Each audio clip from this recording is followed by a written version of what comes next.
Iran is the same as Persia, which were the Achaemenids, but then they became Parthia, also known as the Arsacid Empire, which was then replaced by the Sassanids, which were kind of Persians again.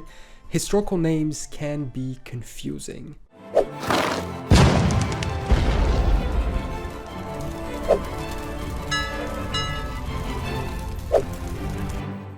Since you guys liked the video about European old country names, here is the same thing but for Asia. Understanding which names old Asian countries used to have, how they got them, what they meant, and why they ended up changing. Let's jump straight into them. Starting with the one on the thumbnail, we have the country that we today know as Iran, which was once called Persia and even longer ago, Parthia.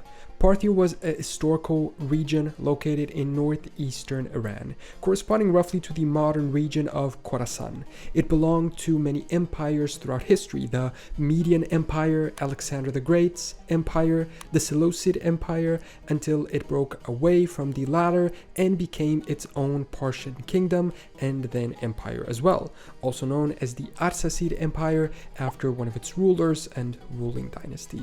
And this one stretched over the area we today call Iran from 247 BC to 224 AD.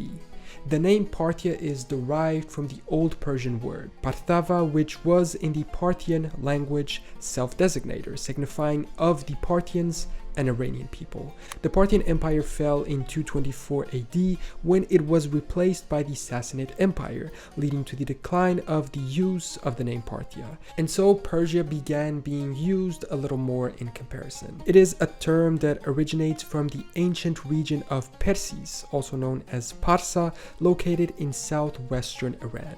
The name Persia is actually potentially older than Parthia. It just wasn't used for the region for a while, and it comes from the Greek term Persish, which in turn is derived from the Old Persian Parsa.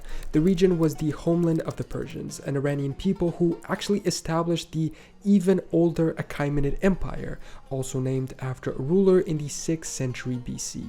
The name Persia then began being used by Western countries to refer to the Iranian plateau and its many empires throughout the centuries. Iran is the modern name of the country, formerly known as Persia, with the change happening at their own request in 1935. But it had been used for centuries by their own people. It's derived from the word Aryanam, meaning land of the Aryans in Middle Persian. Now let's take a look at another example and understand how this part of Asia went from being known as Phoenicia to Lebanon. Phoenicia was an ancient civilization located along the eastern coast of the Mediterranean Sea, primarily in the region of modern-day Lebanon, although it stretched a little bit into its modern neighbors too, especially along the Mediterranean coast. They also colonized basically all of the Mediterranean, North Africa, the Iberian Peninsula, Greece, southern Italy, among others, being renowned seafarers and traders. And in fact, remnants of their colonies and trading outposts can still be found in all of these places that I just mentioned. The name Phoenicia is derived from the Greek word phonike, which means land of purple, a reference to the famous purple dye produced by the Phoenicians from the murex snail, which, by the way, I didn't know was until very recently the only way that we could make the color purple. The civilization declined after the conquests by Alexander the Great in the 4th century BC, leading to the gradual disappearance of the name Phoenicia. Lebanon is the modern name for the region that was once inhabited by the Phoenicians. The name originates from the name of a local mountain, from a Phoenician root, Liban, meaning white, apparently for its snow-capped peaks. Its name is mentioned in many Bronze Age texts in the Epic of Gilgamesh and even the Hebrew Bible. It became a general term for the region when the Ottoman Empire conquered it and underwent a territorial administration reform in 1861, choosing the name for it. The modern state of Lebanon was kind of created in 1920 as a French puppet state. It then gained independence later on in 1943, and they kept this same name of Lebanon. Next, we travel to Southeast Asia to understand how what is today Vietnam, or at least part of it, was once called Champa.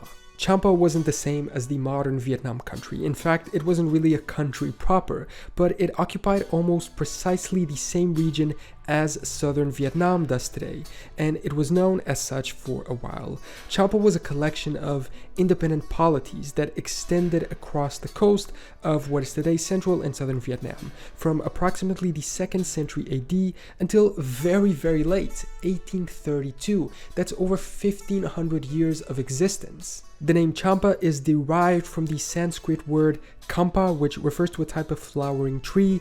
The Cham people were known for their maritime trade in a similar way to the Phoenicians, actually. The decline of Champa began in the 15th century due to its continuous wars with the Vietnamese Dai Viet kingdom, another predecessor and maybe a more accurate predecessor for Vietnam as a whole, leading to its eventual annexation and assimilation of its people. Vietnam is the modern name of the country that now encompasses the territory once held by Champa. The name Vietnam is a variation of Nam Viet, which was the name of another ancient kingdom that existed from 204 to 111 BC.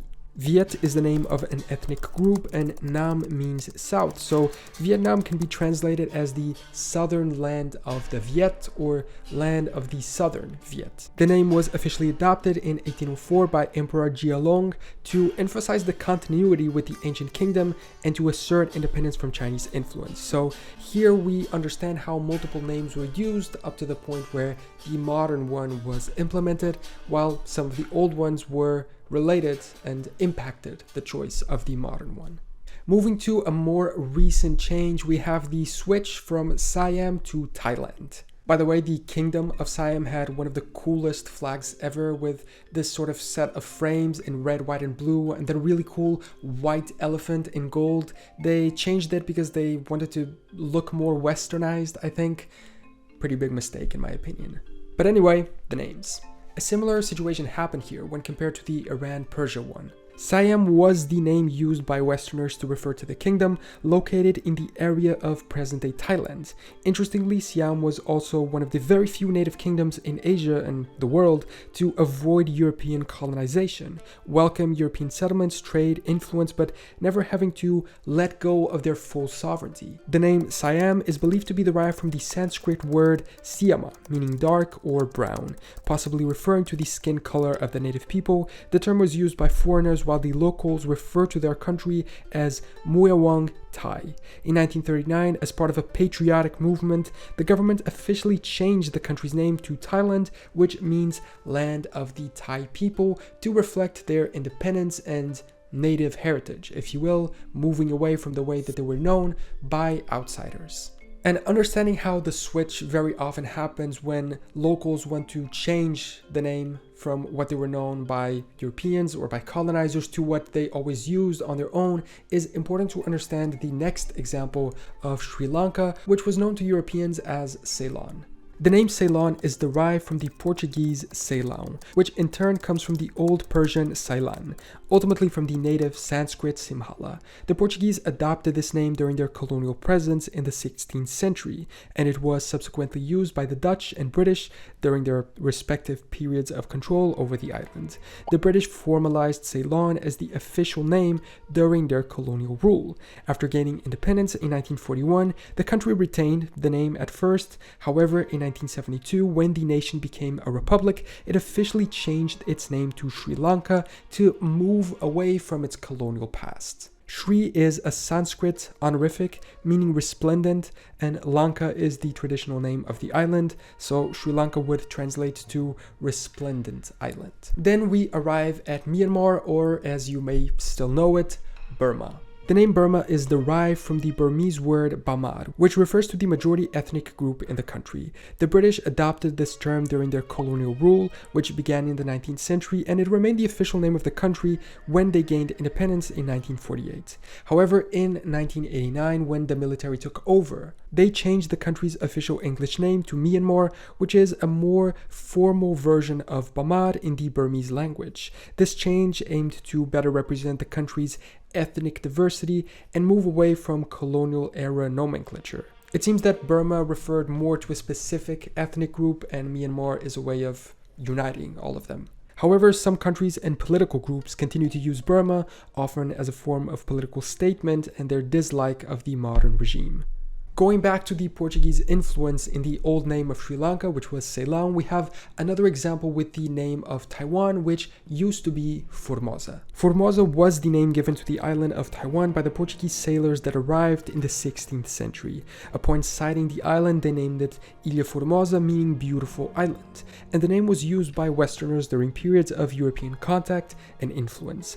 However, the indigenous people already referred to the island as Taiwan, which evolved into Taiwan, bringing us a similarity once again to Iran's case and showing us how often recent name changes are simply going back to a pre-colonial name. After the Qing dynasty annexed the island in the late 17th century, Taiwan became the official name. The name Formosa fell into disuse after World War II when Japan ceded control of the island, and Taiwan just became the internationally recognized name, but when you look at some old maps, it is still there. Going back west, we have an interesting case with Yemen. Before unifying in the late 20th century, Yemen was a series of local kingdoms and colonial protectorates. One of them was the Aden Protectorate, which was one of the old names there.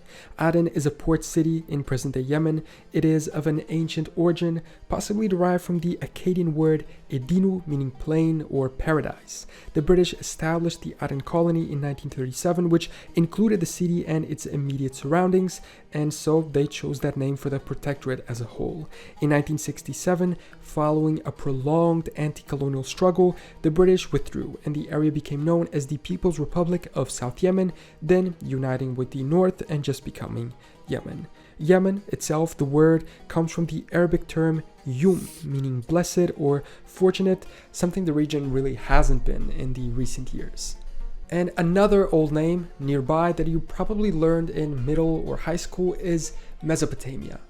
While the ancient entity of Mesopotamia existed across many areas of the Middle East, being a cradle of civilization, it mostly coincides with today's modern borders of Iraq. Mesopotamia is a historical region situated between the Tigris and Euphrates River, corresponding to modern-day Iraq, and also parts of Syria, Turkey, and a couple more around them. The name comes from that exact same term in ancient Greek, Mesopotamia, which means between rivers.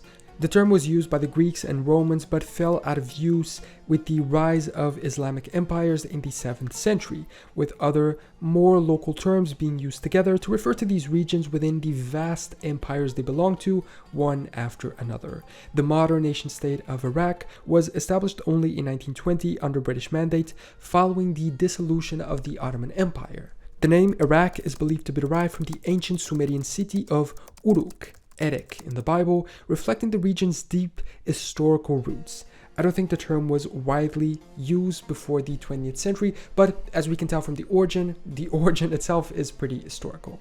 And nearby was another change, a small one but still significant, that of Transjordan, which became just Jordan.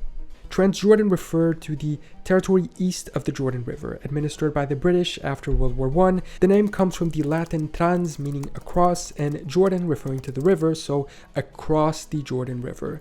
In 1921, the Emirate of Transjordan was established under British oversight, not being independent but sort of a halfway step towards it, and they kept the name. But upon gaining full independence in 1946, they were renamed to the Hashemite Kingdom of Jordan, simplifying the name but still emphasizing its connection to the historic and culturally significant River Jordan. Maybe they changed it to distinguish themselves from the colonial past as well, a little bit, but I think the point here was just to simplify the country name. And so those are old names of about 10 Asian countries, what they were, how they were implemented, and what they meant, and how they came to change to the modern versions that we know these countries as today, as well as the meanings and etymology of those names too. Are there any other old names that you know about, either in Asia or any other continent? Let me know in the comments. Thank you so much for watching this video. Remember to like and subscribe. I know it's a little annoying to ask, but it really does help with the performance of the video. Most of all, thank you to my patrons for supporting me directly. If you want to join our community over on Patreon, you get a couple of perks for doing so. Most of all, you're supporting the channel, and I really appreciate that. If you can't support me there, that is totally fine. You already did more than your job by watching this video. So either way, I will see you next time for more general knowledge.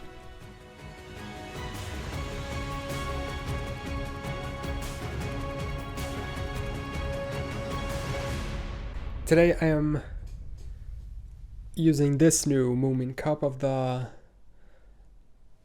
I think he's like the misunderstood hedgehog villain, like evil guy, but he's not evil, even though he does seem to be stealing all of the bowling pins. Are they bowling pins? Maybe they're bottles. I don't know. I cut my hair because again I was looking a little bit like a like someone who was lost at sea. And so this is the short hair version. It's a little shorter than I wanted it to be, but it grows very fast, so it's okay.